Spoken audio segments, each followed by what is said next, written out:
Good morning সবাইকে। Happy Friday. একটু ঘুম ঘুম আলসেমি নিয়ে ঘুম থেকে উঠেছিলাম। ঘুম থেকে উঠে একটু স্কিন কেয়ার করে লাফ দিয়ে নিচে নেমেছিলাম কফি খাবো। আজকে ফ্রাইডে, আজকে আমি ওয়ার্ক ফ্রম হোম করছি। আর কফিটা তো একটু আয়েশ করে খাওয়াই যায়, তাই না?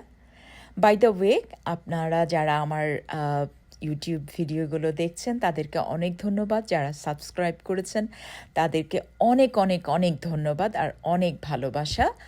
আর যারা এখনও করেননি তারা আপনারা কনসিডার করতে পারেন টু সাবস্ক্রাইব মি এবং আমাকে কমেন্ট করতে পারেন, how can I improve my self, how can I like editing বলেন, ভিডিওগ্রাফি বলেন, অথবা কন্টেন্টে কারা কি দেখতে চাচ্ছেন বা কোনটা করলে আপনাদের জন্য ভালো মনে হবে আপনাদের সাজেশন দিবেন। অবশ্যই আমি সেভাবে চেষ্টা করব। আমি আমার জব করছি, ফুল টাইম একটা জবে আছি এবং আমি জাতিসংঘের সাথে জড়িত। আর তার সাথে সাথে ইউটিউব করা অথবা আমার আইডিয়াসগুলোকে সবার সাথে শেয়ার করা, এটা কিন্তু একটা প্যাশন আমার। আমার সবসময় কথা বলতে বা ভালো কিছু শেয়ার করতে, আমি যাই জানি, যতটুকুই জানি, সেই জিনিসটা আমার শেয়ার করতে অনেক ভালো লাগে। আমাদের লাইফটা তো অনেক ছোট্ট, তারপর আমাদের এই ছোট লাইফে যে অভিজ্ঞতাগুলো আমরা অর্জন করি, সেই অভিজ্ঞতা থেকে আমার মনে হয় যে প্রত্যেকেই যদি আমরা আমাদের আইডিয়াসগুলো বা আমার ওপিনিয়নগুলো, আমার লাইফ এক্সপিরিয়েন্সগুলো শেয়ার করি, তাহলে আরেকজনের কিছু উপকার হলেও তো হতে পারে, তাই না? আমার এটা মনে হয়। আর বাই দ্য ওয়ে, আমরা সবসময় একটা এখন সোশ্যাল প্ল্যাটফর্মগুলো খুললে দেখি এন্টি এজিং একটা কনসেপ্ট, একটা কোটেড টার্ম।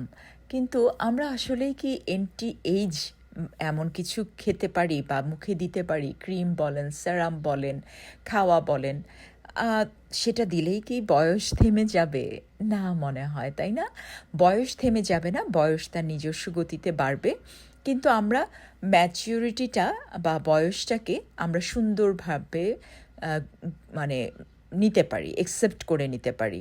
আমাদের মুখে রিঙ্কেল পড়বে, আমাদের চুল গ্রে হবে, এটা খুব স্বাভাবিক একটা প্রক্রিয়া। এটাতে কোনো ভয় পাবারও কিছু নাই এবং বুড়িয়ে গেছো বা বয়স হয়েছে এটা নিয়েও চিন্তা করার বা এটাকে খুব একটা আমল দেবার কোনো ব্যাপার নাই। বয়সের সাথে সাথে আমি যে ম্যাচিউরড হচ্ছি, আমি যে এক্সপেরিয়েন্স লাইফে অর্জন করছি, সেটার মূল্যও কি কম বলেন? সেটাও তো অনেক। আমি যখন আমার 5 ইয়ার্স আগের কথা চিন্তা করি, আমি কেন এই ভুলগুলো করেছিলাম, কেন এটা করতাম, এরকম যখন মনে হয় তখন এখন ফিল করি যে হ্যাঁ, আমি একটু হলেও বয়স হয়েছে 5 বছরে আমার ডেফিনেটলি। তার সাথে সাথে আমি কিছু অভিজ্ঞতা অর্জন করেছি, কিছু কাছের খুবই নিকট মানুষগুলোর কিছু কিছু মুখ বা চেহারা বা তাদের ভিতরে আমার প্রতি যে অনুভূতিটা, সেটাও তো আমি চিনতে পেরেছি। এটাও কি কম? That's also life experience for me, যে কিছু মানুষ আমার প্রতি কেমন ছিল বা কেমন আছে, সেই অভিজ্ঞতাটা আমাকে কিন্তু অনেক হেল্প করে। আমার মনে হয় nothing is negative for that. কারণ মানুষকে চিনতে পারলাম বলেই তো আমি আরেকটু পথ পাড়ি দিতে পারবো। এবং এই যে পথ পাড়ি দেওয়া, এই যে আমাদের বিভিন্ন পথ পাড়ি দিতে গেলে আমরা কেউ বসে পড়ছি, নিচে নেমে যাচ্ছি, কষ্ট হচ্ছে, কিন্তু সেটা কতক্ষণের? আমি আবার উঠে দাঁড়াবো, আবার চলবো এবং আবার আমি লাইফটাকে এনজয়